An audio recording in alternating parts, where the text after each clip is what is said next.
এই কাহিনীটো চন্দ্ৰমালি গাঁৱৰ। সেই গাঁওখন যিখন গাঁৱৰ প্ৰাকৃতিক পৰিৱেশ খুব মনোমোহা। মানুহ, জীৱ জন্তু, ৰং বিৰঙী চৰাই, গছৰ ডালত সুগন্ধি ফুলবিলাকে গোটেই গাঁওখন মলমলাই থাকে। মানুহবিলাকো তাত খুব শান্তিপ্ৰিয়। সকলোৱে মিলা প্ৰীতিৰে থাকি ভাল পায়। সেইখন গাঁৱৰে আকৌ ডেকা সৰোজ বৰ সাহসী ল'ৰা। নাম যেনেকুৱা কামো তেনেকুৱা। পৱন, চিল্কী আৰু অষ্টমী। চিল্কী সিহঁতকেইটাতকৈ সৰু, তথাপিতো তাই কিন্তু বুদ্ধিত বৰ চোকা। সেইকাৰণে তাইক সিহঁতে লগতে লৈ ফুৰে এনিটাইম। পৱন আৰু অষ্টমীও কম নহয়। বাকী ডেকা জাকতকৈ সিহঁত খুব আগচৰা। হঠাৎ আজি আকৌ কি হ'ল? গাঁৱৰ ৰাইজসকল দেখোন গোট খাইছে। কিবা গম্ভীৰ সমস্যা যেন পাওঁ। যাওঁচোন বলক, ওচৰৰ পৰা চাওঁগৈ।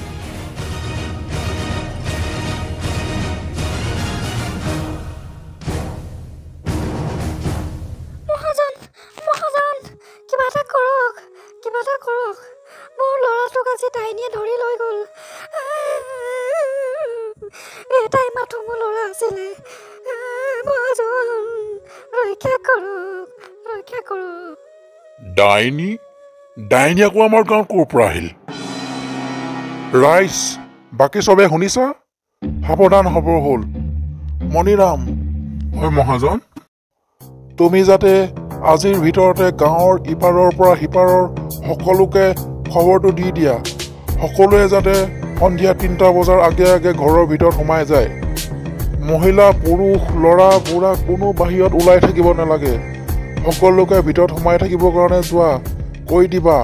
এতিয়াই যোৱা।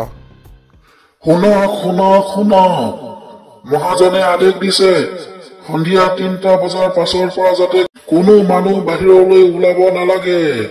সকলোৱে যাতে দৰ্জা মাৰি ভিতৰত সোমাই থাকে। ডাইনী আহিছে। ডাইনীয়ে ল'ৰা বুঢ়া কাকো এৰি দিয়া নাই। চবকৈ ধৰি লৈ গৈছে। ৰাইজ সাৱধান হওক। শুনা। গাঁৱৰ ৰাইজক ডাইনীয়ে শান্তিৰে থাকিবলৈ দিয়া নাই। সদায় এটা এটাকৈ মানুহ হেৰাই যাব ধৰিছে। গোটেই গাঁৱৰ ৰাইজ চিন্তাত পৰিছে। এটাও মানুহ যদি নোহোৱা হৈ যায়।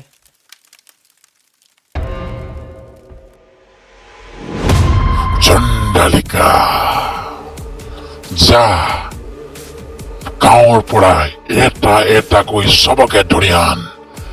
ল'ৰা বুঢ়া কোনো বাচি থাকিব নালাগে। গোটেই গাঁওখন খালী কৰি দে। যা, এতিয়াই যা। মোক মানুহৰ তেজ লাগে।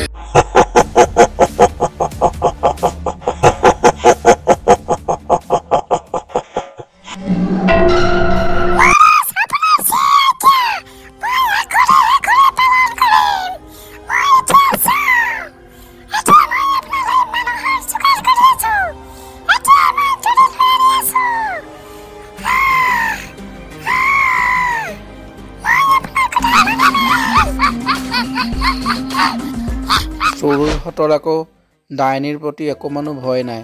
সিহঁতে ধেমালি কৰাত মগ্ন। কালি তোমাক কাণত কিয় ধৰালে মায়ে? এনে কোৱা নাই, চবেই জানে গাঁৱৰ। ইহঁতক সুধি চোৱা। তোমাক কাণত ধৰালে কালি, আমি জানো। পৱন আৰু ময়ো শুনিছো। আই দেহি, কাণখন ৰঙা পৰি গ'ল চাগে। ইমানকেনো কাণত ধৰাব লাগে নে? মাকে হলেও ইমান সৰু ছোৱালীজনী।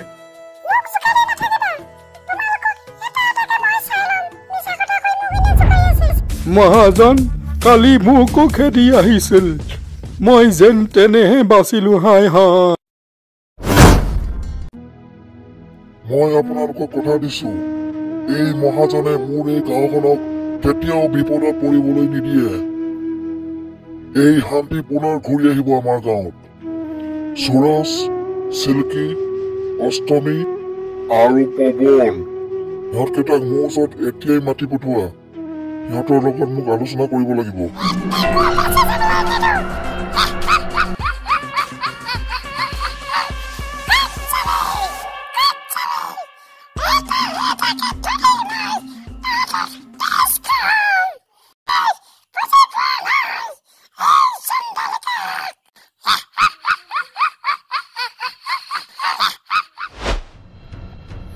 ঐ ৰচোন এইফালে মানুহ দুজন আহি আছে দেখোন মহাজনৰ মানুহ হয় কিবা বিপদ হৈছে যেন পাওঁ বলচোন বল আগবাঢ়ি যাওঁ বল জলদি বলচোন বল ঐ ল'ৰা কেইটা ক'ত ঘূৰি ফুৰিছ গাঁৱত ডাইনী ঘূৰি ফুৰিছে গম নাপাও নেকি মহাজনে এতিয়াই মাতি পঠিয়াইছে তহঁতক বল মোৰ কিবা ইমাৰ্জেঞ্চি নেকি ইমাৰ্জেঞ্চি মানে অতি ভয়ানক বল তহঁতি মোৰ লগত এতিয়াই লগে লগে বল বলক আমিও লগত গৈছো বলক আমি গৈছো বলক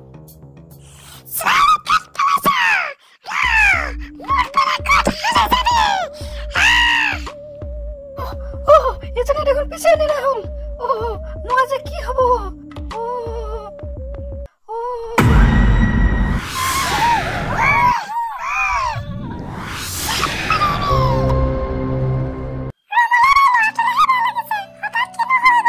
হয় বৰ মৰম লগা আছিল ল'ৰাটো কিবা এটাতো কৰিমেই কিন্তু কেনেকৈ কৰিম মই জংঘলৰ ৰাস্তাটো চিনি পাওঁ মই লৈ যাম তোমালোকক তালৈ ৰবা খকা খুন্দা কৰিলে নহব আমাক গাঁৱৰ আৰু দুজন সাহসী মানুহ দৰকাৰ হ'ব মই এটা বুদ্ধি পাইছো আমি কাইলৈ পুৱাই জংঘললৈ ওলাই যাম মণিৰাম দাইটি আৰু তাৰ ল'ৰাই আমাক সহায় কৰিব পাৰিব আমি তেওঁলোকক কথাবোৰ বুজাই কওঁগে ব'লা মণিৰাম দাইটি আৰু তাৰ ল'ৰাক আমি খৰি কাটিবলৈ পঠাই দিম পাছে পাছে আমিও থাকিম প্লেনিংটো চবে বুজি পালা হৈ যাব তোমালোকে খালি আমাৰ পাছে পাছে থাকিবা ঠিক আছে দাইটি তুমি একো চিন্তা নকৰা ঠিক আছে আমি তোমালোকৰ প্লেনিঙৰ মতে কাম কৰিম এই হাজু হৈ আহোগৈ তোমালোকে গাঁৱৰ ভৱিষ্যত তোমালোকৰ পৰা মই এটা সহায় বিচাৰিছো এই মহাজনক এই বিপদৰ পৰা ৰক্ষা কৰা সুৰজ তাৰ পাছত তোমালোকক মই যি বিচাৰা তাকেই দিম মুঠতে মোক এই বিপদৰ পৰা ৰক্ষা কৰা চন্দালিকা তোৰ কামত মই পচন্দ হৈছো এনেকৈ আৰু মানুহ আনি থাকিবি মোক বহুত মানুহৰ তেজ লাগে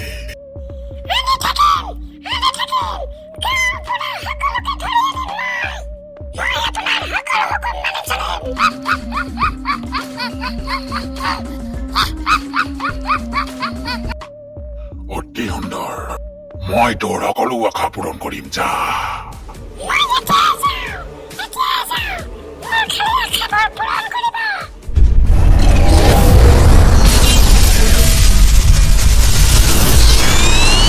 মাটিয়ে দৰা চপাই সোনকলৈ উভতি আহোগৈ বল জলদি বল নহ'লে আৰু তাৰ ল'ৰা খৰি কাটিবলৈ ওলাই গ'ল আৰু পাছে পাছে সিহঁতিও গৈছে তিনিওজন যাতে ডাইনীক ধৰিব পাৰে কি কৰিব লাগিব গম পাও নহয় মই এতিয়া খৰি কাটি থাকিম তই চাই থাকিবি ডাইনী আহিলে মোক লগালগ খবৰ দিবি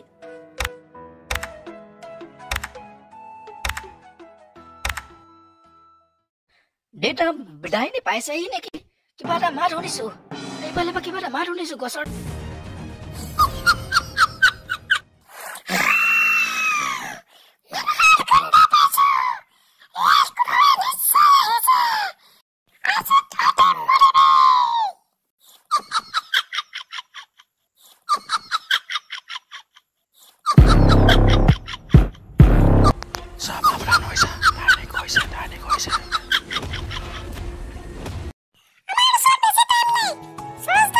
তুমি আগত যোৱা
সহজতে আহি জংঘলত তান্ত্ৰিকৰ স্থান পালেহি আৰু চিধাই তাৰ তান্ত্ৰিক তোৰ খেলা খতম আজি তই শেষ আমাৰ হাতত মৰিবলৈ সাজু হ মোক ৰাস্তা এৰি দে মোক যাব দে নহ'লে কথা বেয়া হ'ব ক'ত যাওঁ ইমান সোনকালে তোৰ হিচাপ ল'বলৈ এতিয়াও বাকী আছে তই আমাৰ হাতৰ পৰা পলাব নোৱাৰিবি বুজিছ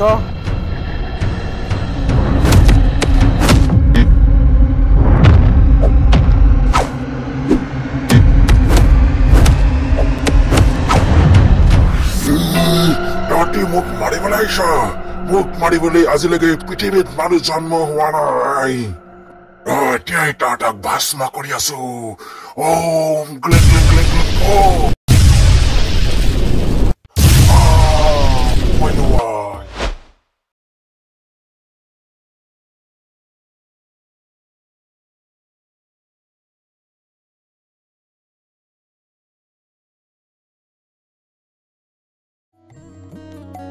আজি আমাৰ গাঁওখন ডাইনীৰ পৰা ৰক্ষা পৰিল আজিৰ পৰা সকলো শান্তি ঘূৰি আহিল আপোনালোকে আগৰ দৰে সাধাৰণ জীৱন যাপন নিৰ্বাহ কৰিব পাৰিব